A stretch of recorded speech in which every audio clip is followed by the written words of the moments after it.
With Spirit of Matter. And today we are on a special episode where we are discussing a certain topic to do with revolutions and the leaders of revolutions and our careers, actually, and labor that pertains to each and every one of us, actually, more so than you would think. And I'm discussing this on Venus Day, Venus Hour. So we have Uranus, the planet of revolutions in Venus sign. Um, the ascendant is ruled by Mars, which is in the first house, and the midheaven with ruled by the Sun, which is also in the which is in the 12th house, with Mercury Kazimi separating from Ketu, and the Moon is in the first degree of Capricorn, trine in Lilith and sextiling Saturn, so mitigating the opposition between Lilith and Saturn. Venus in the 11th house, 10 degrees Virgo, so practical Venus. So for the spirit of the episode, I would like to bless Venus, the ruler of the day and the ruler of the hour. So blessing Venus, and you know that one of the deities that is associated with Venus is the goddess Isis, which is also associated with Sirius.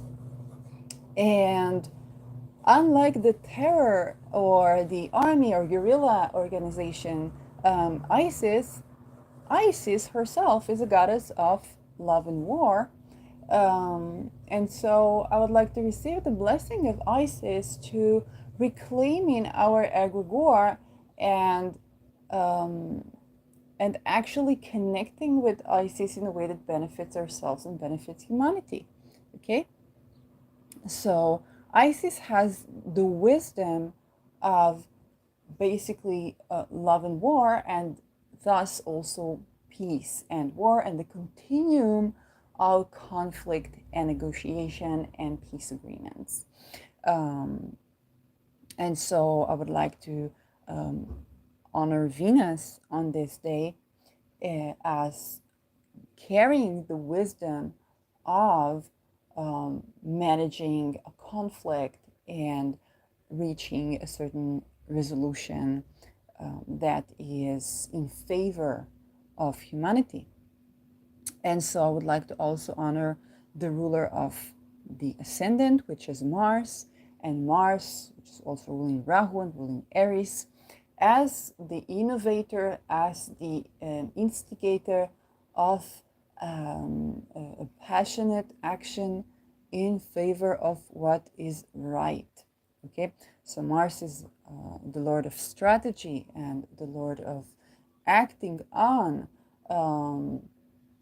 strategically in order to bring good results, in order to bring benefic results for humanity. So Mars, the lord of strategy, being informed of strategy. And just a bit of a word about it, I began to go over again the book called The Art of War. And the main insight I had right from the very first chapters of the book was that the art of war, in the books on war strategy, you will mainly find peace.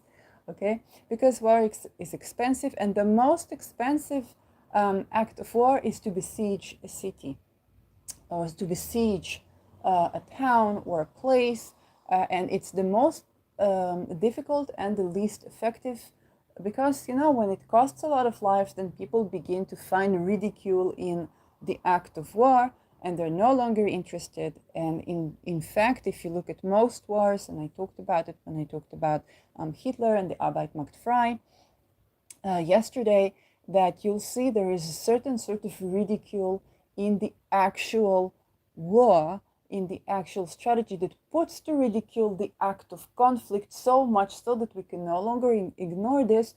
And unfortunately, it does so tragically when we are having an actual war. But the essence, there is a ridicule to the point of fighting. Okay, there's a lot of ridicule to the point of fighting. And I showed this with Adolf Hitler, how he was an artist who could not do the 9 to 5, and he was also Austrian, and he had his black hair or brown hair, And he talked about the Irish family, which doesn't look at all like Hitler, and the working camps had the sign Arbeit macht frei, which is a very big satire on labor culture and the values of hard work that are not compatible with the artist and with the person who needs a certain structure that is not the modernistic, the robot-like structure of forced labor.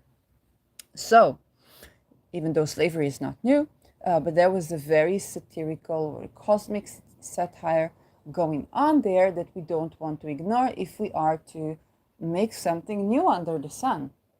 Okay, and also I would like to honor the sun, which is the ruler of the midheaven. And sun, we are having a lot of solar flares, which is big changes. Gracia Tassio talks about this, and unfortunately signals worse as well. I would like to honor the sun as the constant of light, and an enlightenment that is ever persistent within every situation that we have.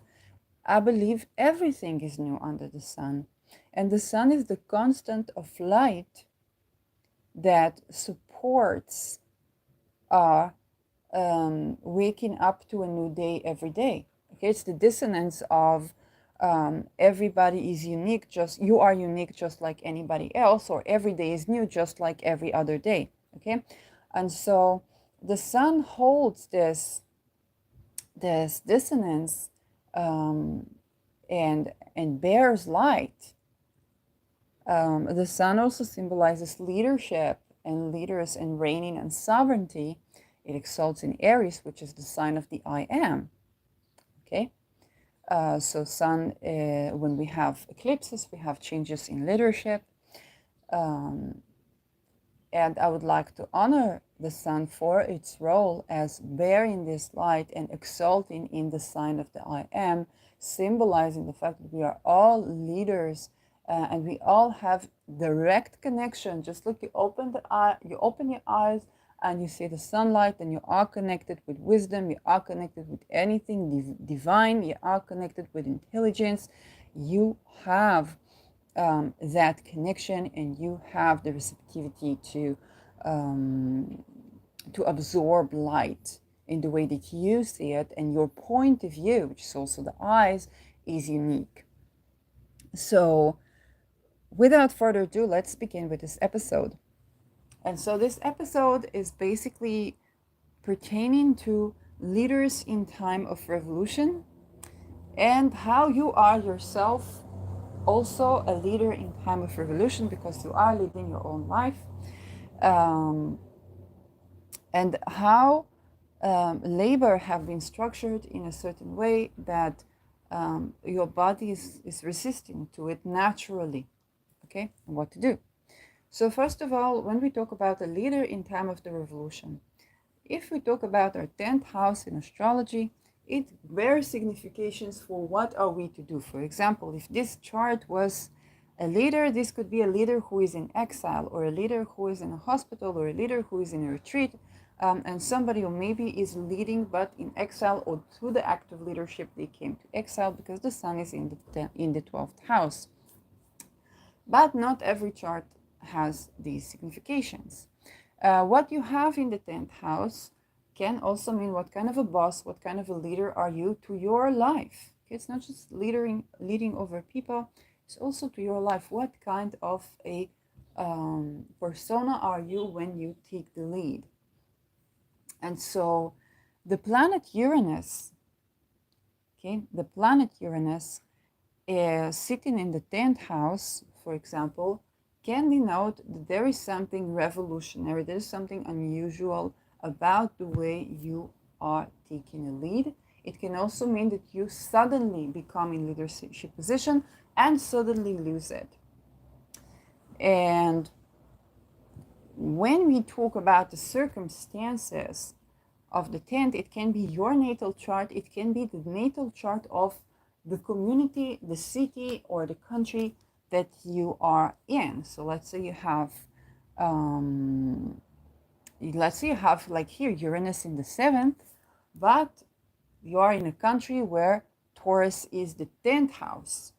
Okay, so what you do, your partnership is actually going into the what the country is known for.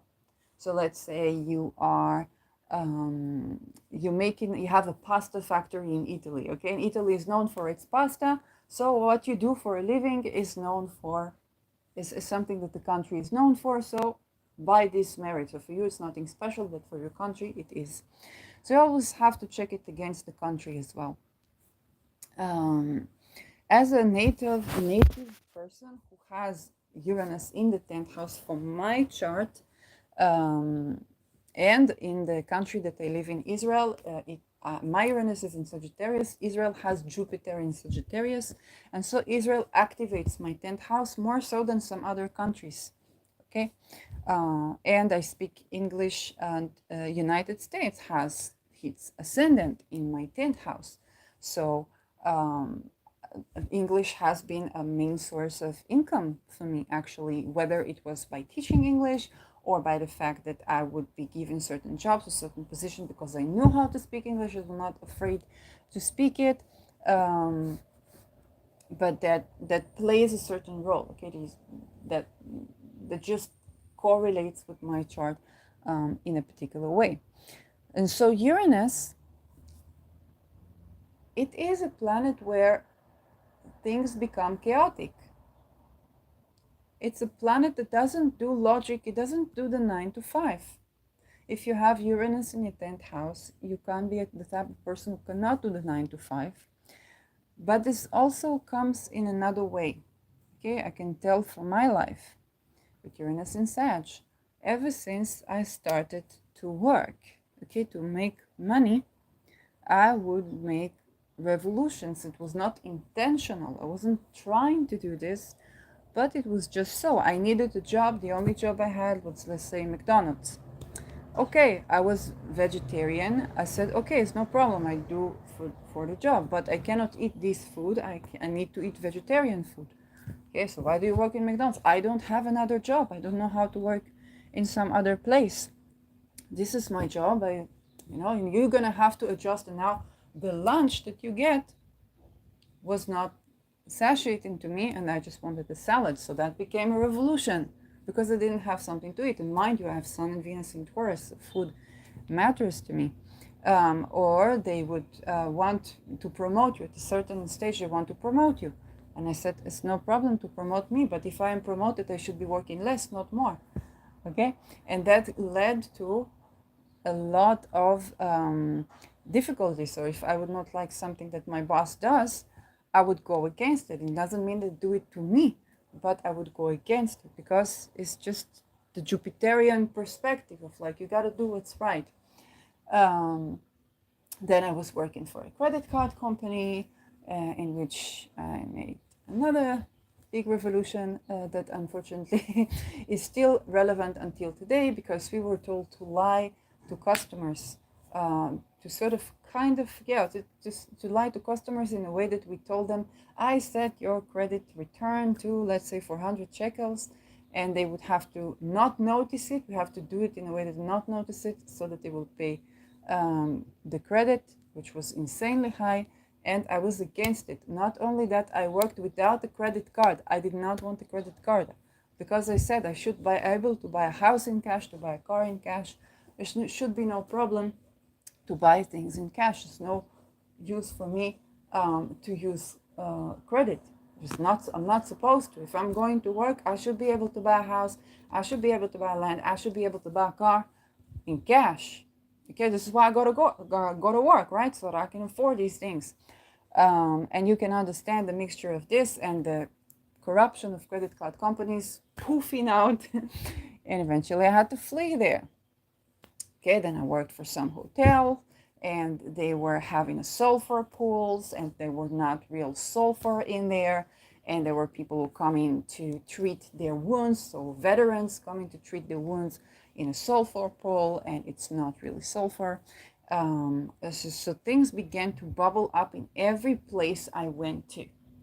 Then, of course, when I would be in academia, because I said, okay, I need rehabilitation. Okay, I could not be a part of the working sector, and I became sick. I needed rehabilitation. I said, okay, give me money to study, so I will have a chance to get a job. And for me, it was retreat, because as the only thing I could do other than unalive myself, which I could not. And eventually, on the second degree, I would get a position as teacher, but it was the Me Too era. Okay, so as you can see, whenever my 10th house, where I do my 10th house, is some big revolution happening. I worked for an insurance company, and we were 3 girls, and one of the girls would not take her break. So I encouraged her to take her breaks. That's all I did. We took our breaks, we went, we drank coffee with this, and now it became like a bit of a revolution. Okay? Because she was the pillar that the company was relying on. It was a small company, but I made a bit of a revolution. Then I needed some more money, so I told to my boss, I did not have any other job, and I told him, listen, this is what I like, this is what I don't like, here is what I need to get paid, and let me know how much you need for me to make you money for this to be good to you. And for some reason he couldn't do it. I absolutely don't judge. But the thing is, after I left, I told him I will have to look for another job, and I did not have another option. Okay, so I had to look for another job, and they hired 3 people instead of me that they have to pay 1/4 of the salary more than they paid me. So 3 people with 1/4 of the salary more than they paid me when I left. So again, it was not that I was angry at the place. It was not that I was looking to rebel. It was all a necessity of the moment. And I worked for a high-tech school because I said, oh, I like school. And I told them, listen, all I really need you to do, I closed courses that they didn't believe I would close. I was just replacing someone who was pregnant for a couple of months.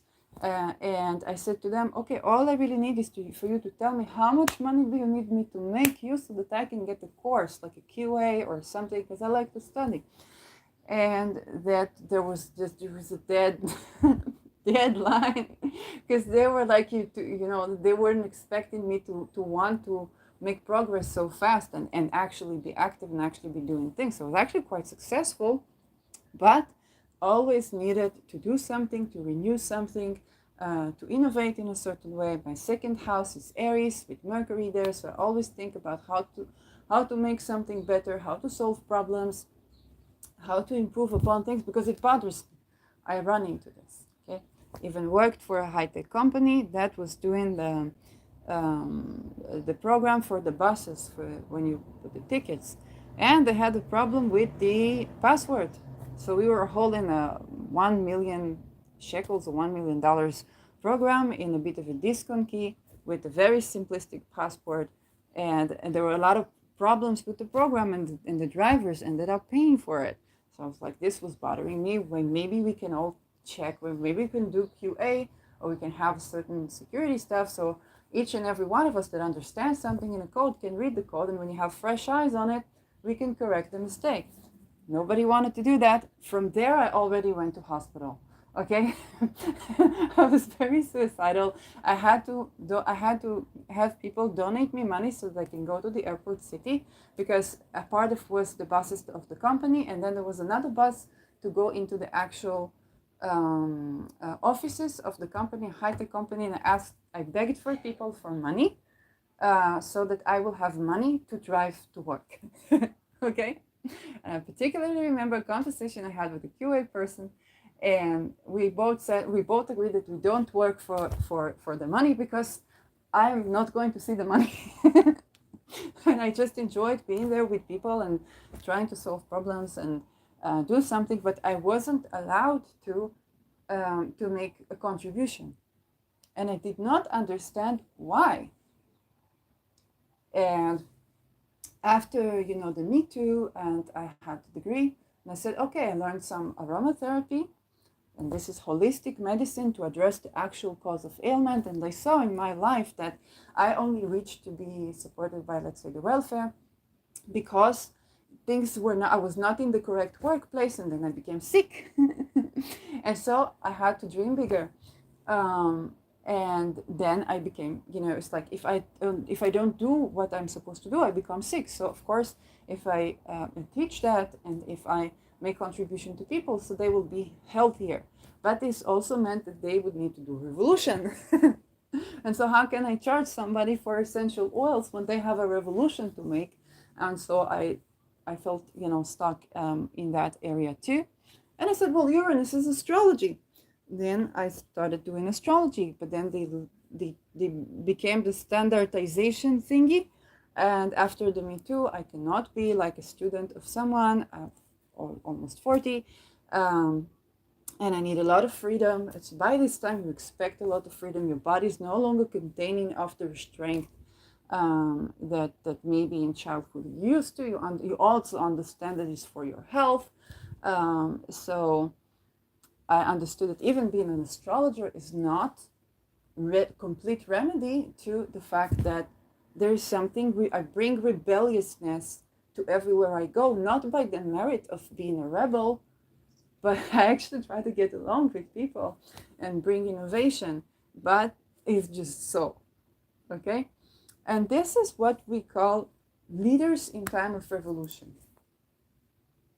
This is where, if you are such a person, then you might have seen that your body just does not operate, whether it's in the 9 to 5 or it's in the job that you take for just to take a job, okay? Because you're not, I'm not a whiny ass baby. I went to work for McDonald's if I needed to. I went to work for customer service if I needed to. So, it's like I was not, being lazy, but something definitely went wrong. And then I began to reflect, to get to know myself, like you do with relationships. Like, where is my part? How do I get to know myself more? Am I going to the wrong jobs? Of course, the wrong things are going to happen. So what kind of a right, occupation for me? And but I'm not an occupation person, which also makes problem because I live in Israel.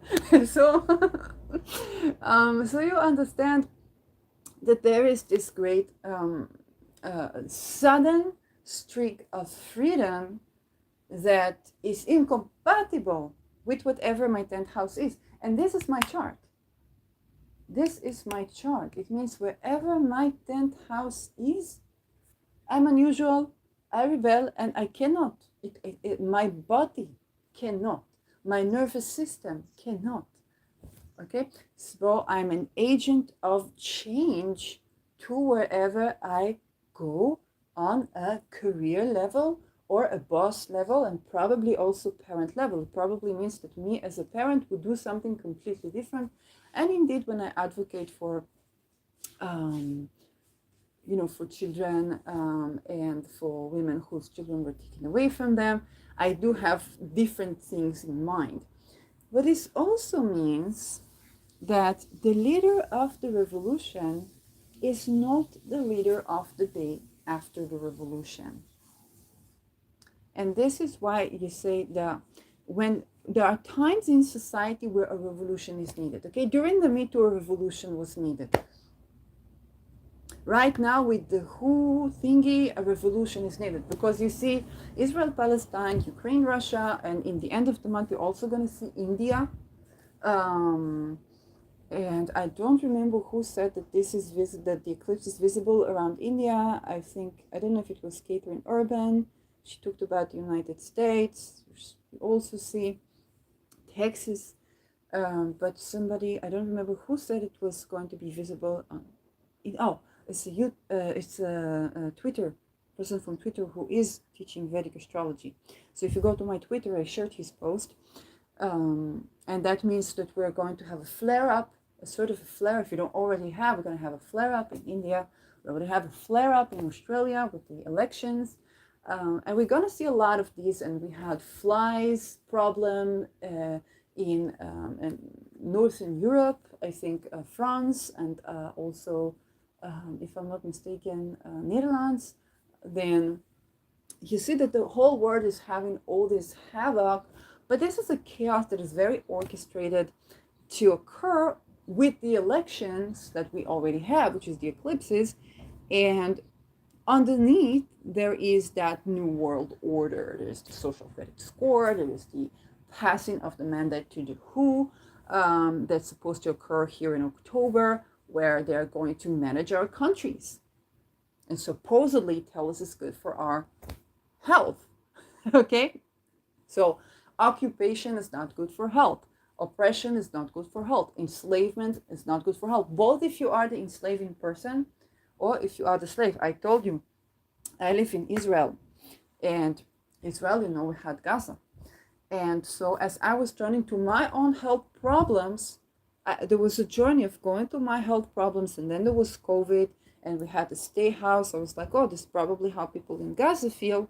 And the more I turned to my health, and then boom, the wars, like the conflicts. Like I tried to heal, I don't know, my toenail fungi, which is being stagnant in a certain type of unequal relation and communication and stuff like that. And boom, the conflict is kind of like arises, and I've received stuff to do with 1973, and I had episodes where I talked about this. And I didn't understand why can't I work, why can't I started growing peppers, and I saw that, oh, my ability to work or to nurture these peppers, to do the extra step is growing, so there's something in me that can work.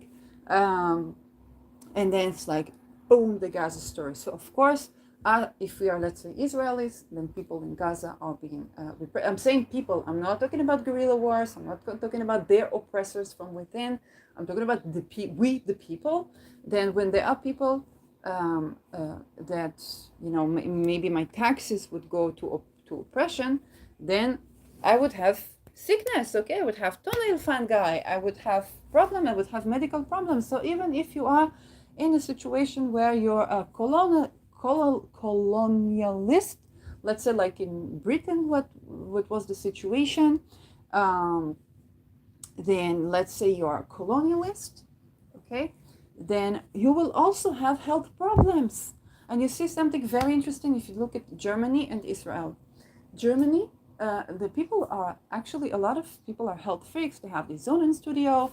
I'm actually wearing the Birkenstock, which I love, and they walk miles and miles and miles by foot daily. It's like if you go on a date in Germany, you are walking, you are hiking, but it's not hiking, it's like an actual pilgrimage. But they eat this Maggi sauce, which is a lot of salt. And eventually, where do they come to treat their skin? Because they don't have a lot of sunshine, they come to the Dead Sea. Okay, so they come to the Dead Sea to heal their skin. And what do you do when you come to you book a hotel, then you go to a restaurant, then you book a lot of therapy. It's called climatherapy. It's climate therapy. And unfortunately, when people were Holocaust survivors, then in the foundation of the Israeli state, a lot of the money that came from Germany to the survivors was actually hijacked into founding a country, which you can say, okay, you have to have a country, you have to have fundings from somewhere, so they stole the money to make a country. But the Holocaust survivors themselves did not receive food, did not receive medicine. Some of them had to go to Germany, to go back to Germany, where they can have at least food. And unfortunately for them, in the traumatic places where they lived, and then they were taken to concentration camps. So they had to go there. It was safer for them than to stay in Israel, because they did not, Israel, while it was caring for the foundation of the country, it neglected the Holocaust survivors tremendously after building a country. Okay, because Israel is a wealthy country. It has money. Even before we discovered gas or whatnot, we have money. It's not lack, so to speak. So we neglected the Holocaust survivors. Where could they go? Those who could go to Germany went to Germany. So you can see how, even in health and actual, food, those countries that were supposed enemy to each other are basically healing by what the other person has. And so it's also not good for us in terms of our health to be in an unequal. If you have slaves, then if your slaves are not doing good, then you will be sick. Okay, if you have pets, which is also sixth house, you care for your pets. Okay, which is why pets is a very good remedy for sixth house, because we tend to like to care for our pets. We tend to want to have the best for them. Um, you can see my pet in the captions, turtle. And pets sometimes connect people. Okay, I had to call my neighbors to give food to my turtle, and they were so kind that they gave me, you see the food that they gave them, and they took a photo of the turtle. So this also brings people together in a certain situation that you wouldn't expect. And so pets are very good remedy for our health. Whether it's a dog that you walk outside, or if your dog needs a meadow, then you understand you're manifesting already a plot of land, because you just want the dog to have a plot of land that it can go, it can roam about. If you are sick, then it can still walk, and it can still do what it has to do and play. And you usually want more than one dog, so they will not be bored and they will not be alone. And that way you are caring for your health. But when it comes to having employees or slaves, or if it's occupied land, then the people that you're occupying, they're taking resources from, if they're not doing good, you're not healthy. Okay? And this is important. We are connected in such a way to make sure that the ecosystem is working. People work for your farm in return of housing. It is good, but they need to be healthy. They need to be doing good, not only so that you will have yield, but also for your actual health. Yep. This is the meaning of the sixth house. And so for many of us, if you talk about revolutions, and leaders of the revolution, the day of the revolution, for many of us, we were being put in certain structures where we were expected to work like robots. Whether it's the 9-to-5 office job, or even outside jobs, where it's the way that we arrange our land. I saw a movie about geese. There's a person that was taking the geese to fly, teaching the geese to fly, and showing how the way that we've been raising our crops made it very difficult for geese to fly above, because they didn't have the stations where they can land and eat and go on. Here we have a big plot of land and only one crop growing in it. It's industrialized, it's a very big problem. So we need to return to permaculture, to biodiversity, which is also good for our soil and also good for everything of it. So yes, it's okay that we as humans try technology or try to make something on a large scale, but if it doesn't work, then we can always change that, and we can take that plot of land and do it a permaculture way. So we have a lot of the biodiversity that is needed for the health of our soil, for our crops, and for the entire ecosystem. And we are a part of this ecosystem.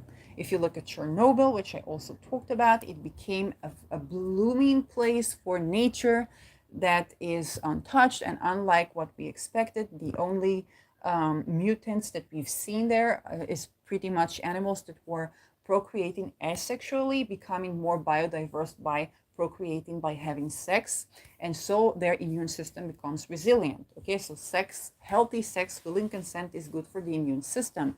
When we do sexual violation, like in war or conflict or domestic violence, it's not only that the person who was assaulted is hurt, also the person who is assaulting. Okay, sperm count, but also women are assaulting. So fertility. Okay, it's hurting all the people in the conflict because it's energy. And so the solution is not blame game. It's about orchestrating our ecosystem into a way where it's more naturally supported. So if you have forests around you, you're more naturally supported. If you have biodiversity around you, you're more naturally supported. If you have space between the houses of people, you're more naturally supported. If you think not in terms of slaves and masters, but in terms of us, humanity's diverse species, then you're more naturally supported. But even if you think in terms of slaves and masters, you must understand that your supposed slaves have to be very healthy so that you will be healthy. Also, that which I eat has to be very healthy and very nourished so that I will be healthy. It just makes sense this way. So when we talk about labor, and a lot of us had to be a bit of rebellious, and some of it expressed in us becoming sick. There was nothing rebellious about being sick. You just can't cooperate with the labor, with the conditions, and so you're labeled as ADHD. Now it is neurodivergent, or you have physical, difficulty, digestion problems, and you can't work because the ecosystem is smart. And we are a part of an ecosystem. Okay, the ecosystem is smart. If you are not in an ecosystem that is good and supportive of you, and if you are not good and supportive of the ecosystem, then what happens is you begin to crumble under the pressure. You become sick, or there is some crisis. Maybe you are a man and you want to support your family. Then something happens, you become stressed, and then suddenly you find yourself shouting at your children, shouting at your wife, maybe even being violent. Now your wife wants a divorce. Okay, what happened? You were working in a situation, you wanted to do good, but you were working in a situation that's not good for the ecosystem. Okay, you're working in a job that was meant for a robot, not for a man. And it's not maybe even meant for a robot, because there are other things you would have needed to do, but it was not exposed to you. And so crisis happens so that you can no longer, now if you had the incentive to support your family, poof, now you become violent to your family wants out of you. Okay, and this is all to do with the labor, because the labor is the ecosystem.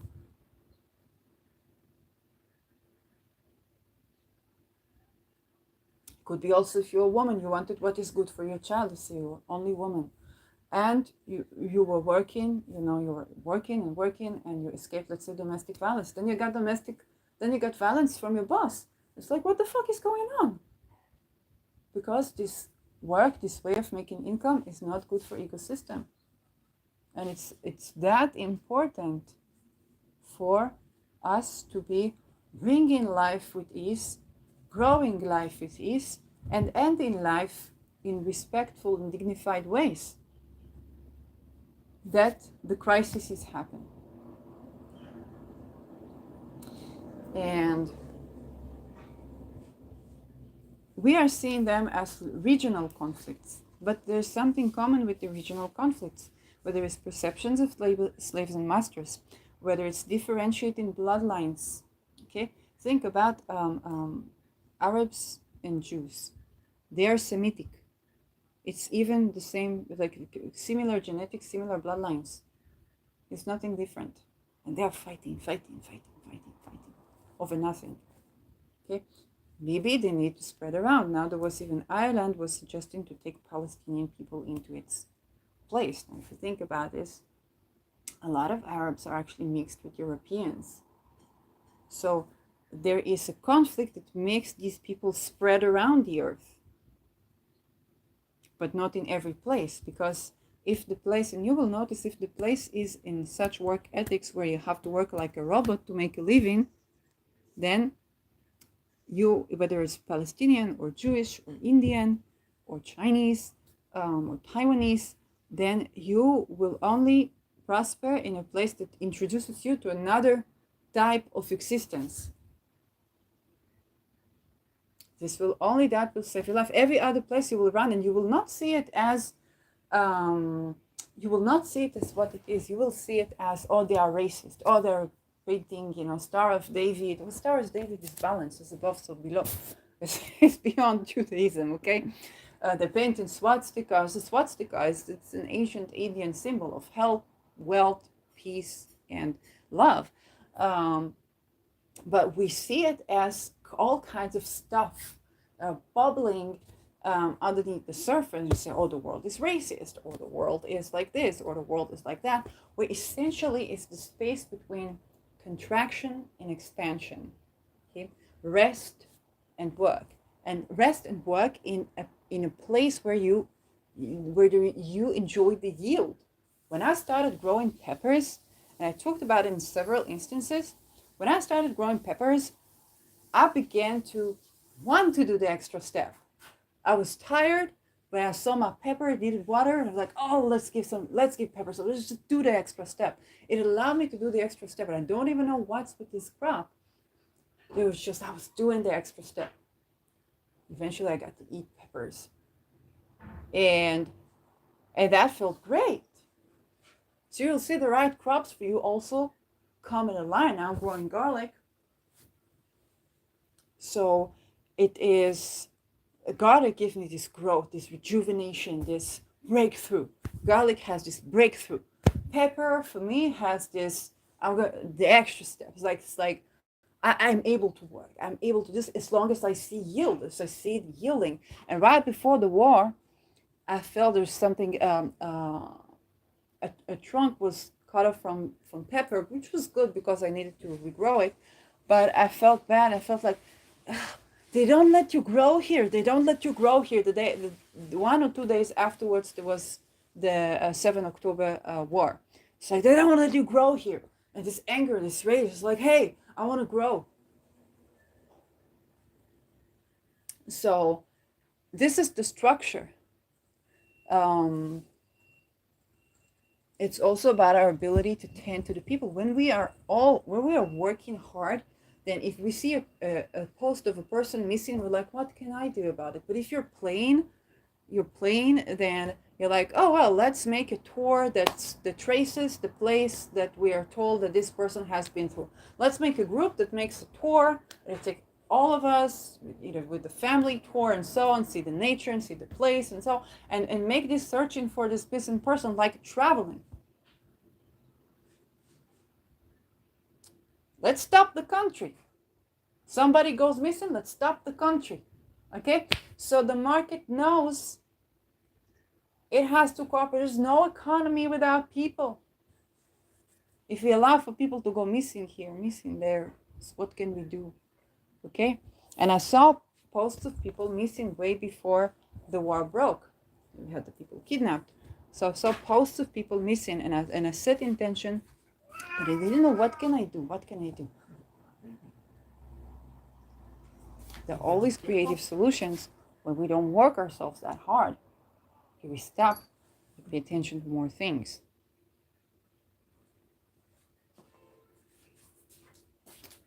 And so for every one of you, when you connect with your body, when you begin to see that full picture, then the spiritual lesson of putting you in a concentration camp until you are sick and giving you supposed medications to kill you even more, instead of letting you walk in nature, letting you plant trees, letting you grow your crops, letting you travel, letting you solve problems and invent stuff, okay?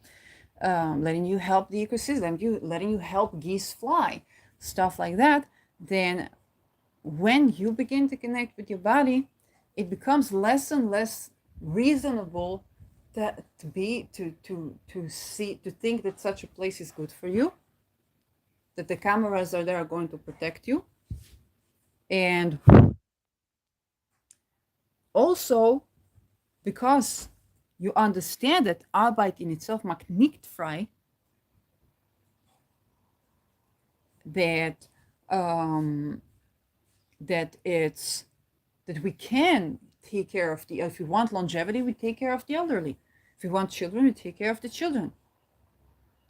That there are creative solutions that neither you nor I were even imagining, and some of them can be so simple, simply when we tend to it. Now it's not only less and less possible to put you in concentration camp, but also less reasonable, because there's no spiritual lesson for you to learn there. There's no spiritual lesson for you to learn about community if you have community. There's no spiritual lesson to learn for you about that work will not set you free if you already know this. There's no spiritual lesson for you there. And so the people when you are the leader of the revolution, and now a person like me is speaking a lot. Right now I'm speaking a lot, I'm teaching a lot, I'm doing a lot, but I also have Ketu in the 10th house. It means that after this, after people understood this, I can pretty much retire, which is okay. I'm scheduled to retire at around my 40s, and I'm almost 40, okay? So it's not many years. But if you are the leader of the revolution, you will see that whatever workplace you were put, whatever situation, or even as parent you were put, something unusual happened. Some revolution happened. It's not necessarily that you're looking for this. If I go back to the Me Too, if I think about myself, I think about Maya that sued the University of Haifa. And actually, on the level of being able to show what the university did, she won. And I think about that. Neither of us wanted to sue anybody. Neither of us. Okay, I was looking for peace initiation. I actually suggested, I said, I'm going to dream big. I'm saying, let's change the structure of the academia because this affects research and plagiarism and so on and so forth. And let's have like biofeedback for people who are, let's say, offenders, so they can have biofeedback and they can play and they can feel in control because they want control, so they can feel controlling of themselves through biofeedback, and they can regain this control. And so learning how, and I was a part of initiating what I called pleasure culture instead of threat culture. So pleasure culture, so learning to work with asexual energy, and it's kind of like, okay, what do we do want, and so on and so forth. And that's how I cope with it. Okay, I did not sue anybody. I did not mean to say names. I was just writing a satire of the whole thing to kind of like release the stress and make the ridicule, okay, to show the ridicule of oppressive behavior and so on and so forth. So as you can see, I was not warmongering, not the least bit of so, but it was a time of a revolution. It was a time of the revolution. And then when you are scheduled, okay, if it's your 10th house, you're scheduled to be a leader of the revolution, then you understand some people are the leaders of the revolution, and then they are good for revolutionary times, but they are not necessarily good for day-to-day where there is no revolution, okay? Because during the day-to-day, maybe we don't get along so much. We don't belong in the structure of society so much, okay? Or we are like, astrologers, artists, and so on. So if you give place in society for the astrologer, for the artist, for those people that you think are doing nothing, they are sensing things that you don't sense. Okay, and sometimes for them it's a discovery journey, because nobody, like, you have to gather from everywhere something about these chakras, these elements, or even in holistic medicine. I have hallux vagus. And what they say about people who have hallux vagus is that they blame society or they blame the other person for the da da da da da da da da da. But eventually, all I was doing was trying to fit in, and those were the shoes that I was wearing, and I was trying to fit in society, and it didn't work for me. And so I began to understand that, I'm an agent in change of society, and this is why it's not working for me. It's very difficult because it feels like survivalistic struggle, and then you have CPTSD also related to that. And so even the view of holistic medicine was needed to change, okay, needed update. And this is just the spirit of the times that we are living in. A lot of you that have this leader of the revolution timestamp, then it's okay that we might retire the day after the revolution. You should not try to become the president after the revolution, okay? Why? Because if you are no longer in revolutionary time, the world does not need revolution, then you're retired. But what we need is for society to allow people to retire from being leader of the revolution. Because we will always find something to dream about. We can dream about the future. We can dream about forests. We can dream about new places. We can study, look at a person that is allowing geese to fly and invent stuff. Okay, there's a lot for us to do. There's a lot for us to do. We'll not be bored, that's for sure. But when people, there's a time for taking a lead, and there's a time for relaxing and just living life, is what I'm saying. But also, I want you to know that if you have been having these difficulties to work, and these difficulties is like, oh, you're useless, or you're lazy, or you this, or you that, or you think in terms of trauma. Okay, apart when 7 October broke here in Israel, I understood that a lot of what I was even going to therapy for a lot of the things that are happening right now, and I didn't know it.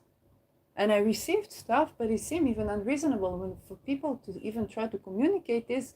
It seemed unreasonable. When I was in Netherlands, I was told it would be better for people to not have a passport or papers or be registered in any country. And I was like, the fuck? But when you see where the world is going, you understand that, whoa, there's something to it. So what do you do? Okay, it's scary. But these are the changing times. And so if you understand that you let go of self-stigma about your own function, you understand your body functions perfectly under the conditions where you are doing a job that yields for you, that is good for the ecosystem, it is good for humanity for as long as it is good. Otherwise, you will become sick or you will have a crisis. And if you do it, I say, I just want to bring money home, then you will have domestic violence and you would be considered a criminal. And it is just a calling, and it's very difficult, but also places to go to. Okay, places that you can lean on is biodiversity. If you grow, for me, I grow right now garlic, or if you grow something even within your room, even growing the grass head stuff. Okay, growth is very important because this is process. And you have something new every day, because people are going to try to convince you that nothing is new under the sun. And this is not because they are bad people, it's because this is what they experienced. And so they believe this to be true. They look at cycles and it's like, oh, that happened in the Roman Empire, that happened in this, and they see the repeating cycles, which is important to see because they can predict stuff. But there is also the sense that everything is new under the sun. Everything is new under the sun. You wake up to this garlic today, tomorrow I wake up, it will be completely new. It grows. Yes, there is growth and decay. Yes, there are cycles. We don't ignore cyclicity. But everything is new under the sun. Life is rich.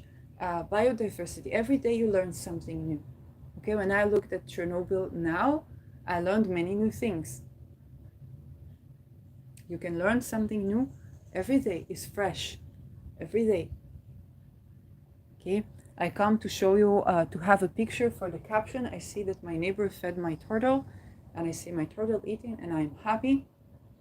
And I say, of course, this neighbor fed my turtle, because turtle is also to do with the world, it's also to do with the moon, it's also to do with the birthing of the world, which is the moon, which is Cancer, and the moon in Cancer have the moon in Cancer, the neighbor, and this is the neighbor of the neighbor. Third house is my neighbor. Then the neighbor of the neighbor is the fifth house, and the person from that fifth house was also patriotic, like Cancer. Okay, then they fed my turtle. Oh, it's the neighbor of the neighbor feeding a turtle, which is an animal that's associated with the birthing of world and Cancer. So Cancer the sign, okay, not the disease. And took all this effort to see until the turtle eats and make a photo. And this is a blessing. And now this turtle is bringing us together to communicate. It's an ecosystem. And I had to communicate. Okay, I was afraid. I didn't know who to turn to. You don't want to be a burden on people, but this animal has to eat. Okay, and now the blessing of raising the turtle is not just on me, it's also on my neighbor. And now this turtle is bringing blessing to the entire neighborhood. It's an ecosystem. So my word to you, no, you are not lazy, but if there is corruption, you will be sick. Okay, and all of us, it happens to all of us. It just happens in different rates, in different times, in different sensitivities. It's happening to all of us. There are people who know about what's happening and try to show me, try to tell me and I could not understand what they are saying. Okay, they were sensitive to it too. We not agree on anything, but they were sensitive. They were definitely seeing this, trying to prepare me, get out of the country, get out of here, get out of there. No, people are best. It's just like, okay, but what do we do? What do we do? And everybody has their own pace and has their own structure and has their own a contribution to make to the world. Okay, who would have thought that me, 50 kilometers from a nuclear site in Israel, will be making these videos, and will be calling on Procyon, and we'll be discovering the connection between Procyon and avoiding a nuclear war. So now that we are in this, it's a good time to call on the fixed stars again today. And so yes, so Mercury time. And so there's Mercury Kazimi right now around Spica. So begin with calling on Spica for the eloquence, the sense, a renewed sense of balance and balancing, a trade that is benefic to the people and to the world. There is no economy without people, and so for economy to support people and support nature and support our ecosystem, for markets to prosper in a way that actually supports people and supports equity, and for our speech, for our words, for our message to come across, for us to be able to make a point without making an enemy. All of us, with all people, having this divine wisdom, for Procyon. So calling on Procyon to sweeten the conflicts, to sweeten, to be able to see the humanity in each person, and be able to work with this humanity to avoid nuclear disaster and to bring nuclear peace, and even in time denuclearification. So calling on Procyon for protection, for favoring us, for showing us the peaceful solutions that we did not even believe that exist, but to show us the miracle of avoiding nuclear wars and nuclear damage, and also holistically, okay, to avoid those crimes, those war crimes that are creating the sense or the belief that nothing will work but an A-bomb, as well as to support and to grow forests, to grow biodiversity, to grow life and nourish life in and accept and enjoy diversity in a way that really makes a nuclear disaster obsolete. It's not needed for there to be nature to have nuclear disaster, because we are doing the right things in the world.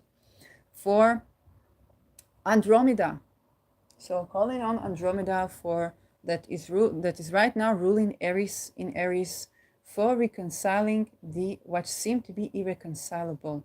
Okay, for finding solutions, for reconciling, for bringing into loving relations, also with those which we have considered the most marginalized in society, those who have been misrepresented, those who have had existential gap so tremendous that were not able to be seen and were casted out, whether by intention or by negligence, and to bring them back into society, those people that are the marginalized of the marginalized, and to be inclusive of those who have been marginalized in society. I'm calling for Andromeda, and to save people from torture, to save people from kidnap, to bring back people who were tortured, who were kidnapped, and to save people from the fate of torture, kidnapping, and being in those distresses, whether they be of whichever gender, of whichever age, of whichever origin or bloodline.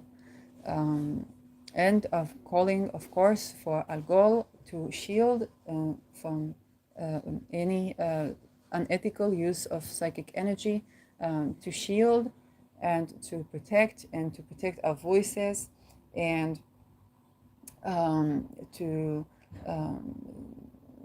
protect us from those fates of the rape and murder, of of anything that causes this in society, to tend to it and to change it, so that we are shielded, so that we are protected, um, and in this way, to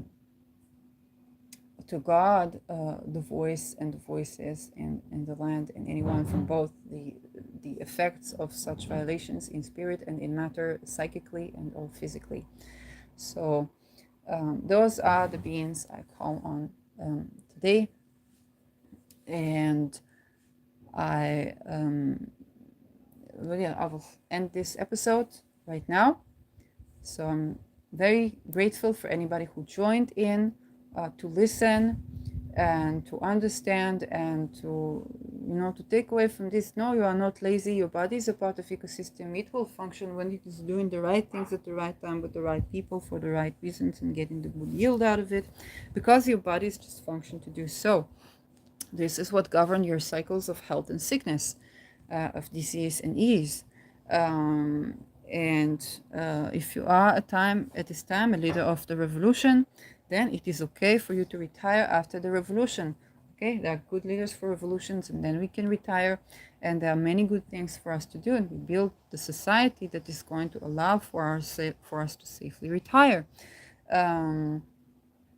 So there are leaders to the revolution, and there are leaders for times that are after the revolution. And if you are retired, it is not a bad thing, because it means that right now it's not calling for that type of a revolution when the day after the revolution comes, and you have value even when you are not a leader or a boss, or even a parent. So I wish for us good life, and everything is new under the sun. Yes, there are cycles. Yes, things repeat themselves, and everything is new under the sun. Every day is fresh. Every day you learn new things.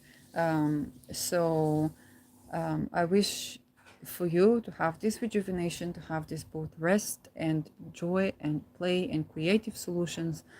Yes, we can tend to the people who have been marginalized. Yes, we can have creative things to do that bring back the people who are kidnapped, not only in war but also on day to day. And yes, we can tend to it.